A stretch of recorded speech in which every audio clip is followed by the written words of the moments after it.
Welcome back. It is 7:14. We're giving you a live look at Beach Haven.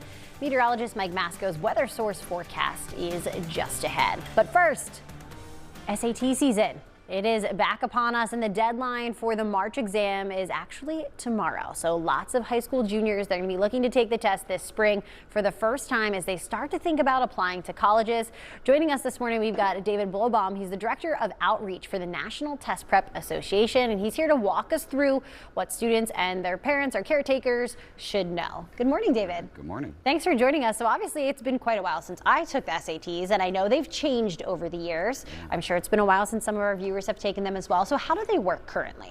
So the SAT changed last year to become a digital adaptive test. Okay. So now it is out of 1,600, but students are going to be bringing in their own computer to take the test at a school. Okay, so you have to go to a location, but you're bringing in your own laptop to do it. Exactly. Okay, and so when it comes to the SATs and how they work now, is the scoring still the same? The scoring's different than it used to be, right? It was 1,600, then 2,400, now back to 1,600. Oh, okay, so we've gone back. Yes. Okay. But what's really nice is now, as opposed to when I took the test, is you can take the test as many times as you'd like, and for the vast majority of schools, you can just pick and choose which test dates you want to send to colleges. So if you just want to send your best test scores, even if you took it 5 times, you can do that. Absolutely, and it really takes the pressure off of students, and they can even take that real test as practice. I was going to say, because I remember there was quite a build-up to taking the SATs. I did a prep course, but I just remember feeling a lot of anxiety over it. It was a big test. It was how you were supposed to get into college, but you're saying some of that pressure has been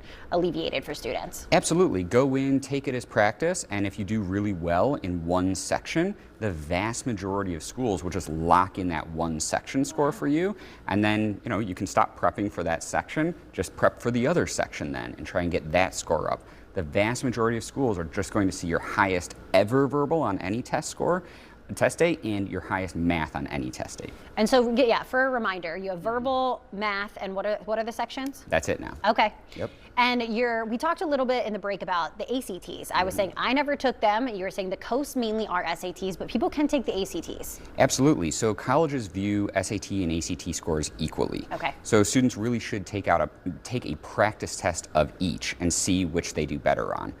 In general, the ACT, it makes you work more quickly, but the content and the questions are more straightforward. The SAT, you get more time per question, but it's a little bit trickier. And let's talk a little bit about prep. Are prep classes worth it? Should kids take those prep classes? Do you think it helps them do better?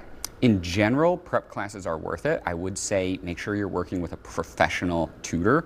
So for instance, I'm from the National Test Prep Association. They're all vetted, ethical tutors. As long as you're working with a professional, they're going to help you get your SAT and ACT score up. That's going to help you get into college, going to help you typically afford college with more merit aid and more scholarships, and to succeed in college. Because the SAT and ACT, they're not testing you on random things. They're testing you on the knowledge and skill demonstrated to be most helpful to succeed in college. And I do want to bring up, we do have a graphic, I don't think we've shown it yet, of the deadline for you to apply for the SATs and then when the test is. So people can take a look at that on the screen. But as people are looking at that, where can viewers go for more information? I know you were saying you've got great tutors, so tell us where people could find those. Yes, so we're a national organization. They can go to nationaltestprep.org. We have a directory of all of our members all over the world. Amazing. Well, David, thank you so much. This was really helpful information. I know a lot of high school juniors, they're probably starting to think a lot more about these since they're right around the corner. So thanks for preparing us. My pleasure. All right, Monica.